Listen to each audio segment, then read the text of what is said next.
क्या नितिन देसाई का suicide planned था? जानकारी आ रही है कि फिल्मों के भव्य सेट डिजाइन करने वाले नितिन देसाई ने अपनी मौत का सेट भी डिजाइन कर लिया था।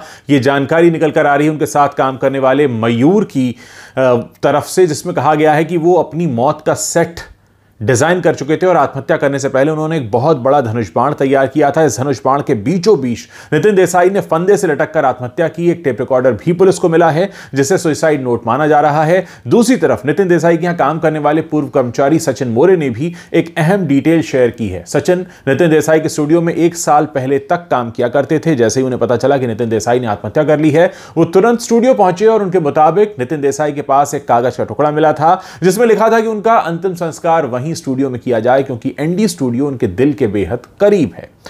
रायगढ़ के एसपी सोमनाथ घाड़गे ने एक टीवी चैनल को बताया कि नितिन देसाई की आत्महत्या करने के बारे में जानकारी मिली, जिसके बाद हम उनके कार्यालय में आए और जिस जगह वारदात हुई वहां पर पूरा पंचनामा किया गया और उनके जितने भी इलेक्ट्रॉनिक गैजेट, मोबाइल वगैरह हैं उनको जब्त किया गया। वहाँ के केयर टेकर से भी बात की गई और उनकी आखिरी इच्छा जो थी उसके अनुसार उनका अंतिम संस्कार यही बताया गया कि एनडी स्टूडियो में हो। नितिन देसाई के पार्थिव शरीर को परिवार के अनुरोध पर जेजे अस्पताल में रखा गया। कुछ परिवार वाले विदेश से भी आने वाले हैं और तब तक वहाँ पर रखा जाएगा उनके शव को।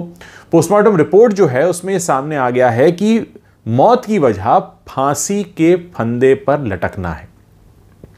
नितिन देसाई आप जानते हैं कि बुधवार सुबह फांसी लगाकर जान दे दी है, ऐसी खबर आई थी। उनकी मौत की खबर ने उनके फैंस हों या बॉलीवुड से जुड़े लोग हों, सबको हैरान कर दिया था, क्योंकि एक बहुत काबिल एक ऐसा काबिल आर्ट डायरेक्टर जिसने बहुत बड़ी बड़ी फिल्मों के लिए काम किया और जो 9 अगस्त को अपना बर्थडे भी मनाने वाला था, और उससे कुछ दिन पहले इतना बड़ा फैसला लेना, चाहे हम दिल दे चुके सनम हो, राजू चाचा हो, देवदास हो, जोधा अकबर हो, लगान हो, बाजीराव मस्तानी हो, बहुत बड़ी बड़ी फिल्मों के लिए बहुत अच्छे सेट्स उन्होंने डिज़ाइन किए थे। 3 बार Filmfare best actor, best art direction का उनको अवार्ड भी मिला। और नितिन देसाई का जो स्टूडियो है करीब 52 एकड़ में फैला हुआ है और 2005 में ये बनाया गया था। बहुत से लोग उस स्टूडियो को ही देखने जाते थे और कहा यह जा रहा है कि बहुत बड़े स्तर पर अपने स्टूडियो को बनाना चाहते थे। उसके लिए एक बहुत बड़ा कर्जा उन्होंने लिया था और उस कर्जे को न चुका पाने की वजह से उन्होंने ये कदम उठाया है। फिलहाल यही माना जा रहा है, हालांकि जांच अभी चल रही है, पक्के तौर पर नहीं कहा जा सकता। 2016 और 2018 में ये लोन एग्रीमेंट उनका हुआ था। इसके लिए नितिन देसाई ने 42 एकड़ अपनी ज़मीन गिरवी रखी थी। लोन रिकवर करने की अब कई बार कोशिशें शुरू हो गई थी, लेकिन जो लोन देने वाली कंपनी उसे सफलता नहीं मिली थी। आखिरकार उस कंपनी ने संपत्ति जब्त करके गिरवी रखी ज़मीन की वसूली के लिए एक सरफेसी एक्ट होता है, उसके तहत ये कार्रवाई करने की बात कही थी और उन्हें ऐसा लग रहा था कि स्टूडियो भी उनके हाथ से चला जाएगा। और जाहिर है कोविड लॉकडाउन जो हुआ उसके बाद से हालात बहुत बिगड़े थे। आपने देखा किस तरह से फिल्म इंडस्ट्री को और बाकी सभी इंडस्ट्रीज को नुकसान हुआ, तो कुछ इस सदमे से उबर नहीं पाए।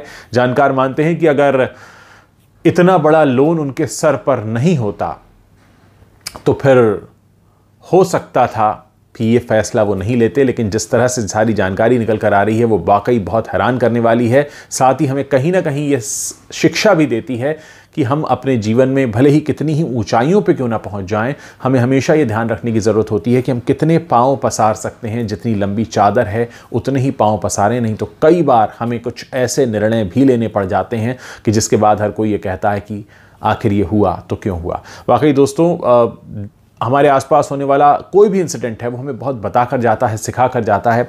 आप सोचिए कि इंडस्ट्री का एक बहुत कामयाब आर्ट डायरेक्टर जिसने बहुत बड़ी बड़ी फिल्मों के लिए काम किया, बहुत बड़े बड़े सेट्स बनाए, बहुत बड़े प्रोजेक्ट्स में इन्वॉल्व रहा। लोगों का सपना होता है जिन प्रोजेक्ट्स में काम करने का, ऐसे प्रोजेक्ट्स में उन्होंने लाइन लगाकर काम किया, एक बहुत अच्छा करियर देखा, एक बहुत अच्छी उम्र को पार किया, बच्चों को सेटल किया, बहुत सारे लोगों को रोजगार दिया, अपना नाम किया, पुरस्कार कमाए, एक बहुत ही सफल दिखने वाली जिंदगी जो अपने अंतिम पड़ाव में थी, जो उस जगह पर थी जहां पर लोग कहते हैं कि हाँ अब आपको अपनी बायोग्राफी लिखनी चाहिए, अब आपको बताना चाहिए कि आपने कैसे इतने बड़े बड़े कामों को अंजाम दिया।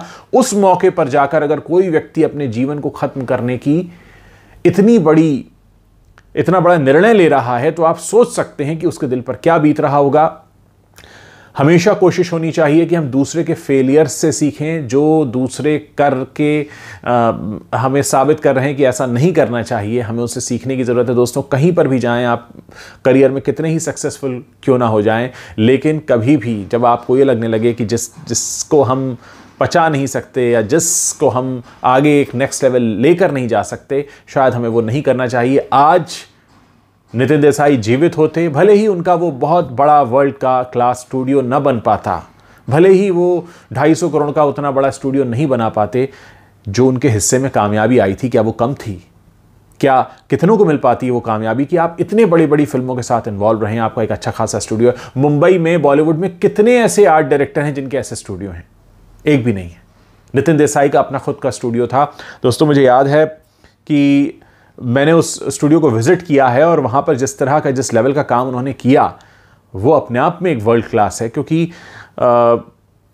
जैसा मैंने कहा कि बॉलीवुड में बहुत ज़्यादा आर्ट डायरेक्टर नहीं हैं जो इस लेवल पर जा पाते हैं, और उस लेवल पर जाने के बाद अगर आपको अपने जीवन के अंतिम दिनों में, अगर आपकी अवस्था 60 साल के आसपास पहुंच रही है, तो हम उन्हें अंतिम दिन ही कहते हैं एक औसत आयु के हिसाब से, और उसमें अगर आपको ये निर्णय लेना पड़ रहा है तो वाकई दोस्तों ये बहुत दिल तोड़ कर जाता है। मैं हमेशा कोशिश करता हूं कि हम अपने आसपास घट रही चीज़ों से सीखने की कोशिश करें कि हमें क्या नहीं करना है। हमें अक्सर ये बताया जाता है कि क्या करना है, और अक्सर ये नहीं बताया जाता है कि क्या नहीं करना है। अगर हमें ये पता हो कि हमें क्या नहीं करना है तो हमारा जीवन बहुत आसान हो सकता है। मैं चाहता हूं कि इस वीडियो को आप शेयर करें, लोगों को इस सीख को सीखने का मौका दें, और साथ ही हमें बताते रहें कि आप और आगे किस तरह के कंटेंट हमारे प्लेटफॉर्म पर देखना चाहेंगे। अगर आपको वीडियो पसंद आया है तो आप इसे शेयर कर सकते हैं। अगर आपके कोई सुझाव हैं तो हमारे वीडियो के नीचे कमेंट बॉक्स में लिख सकते हैं। मुझे आपके कमेंट्स पढ़ने का इंतज़ार रहेगा, और साथ ही ये भी जानने का कि आगे आप और किस तरह का कंटेंट हमारे प्लेटफॉर्म पर देखना चाहते हैं।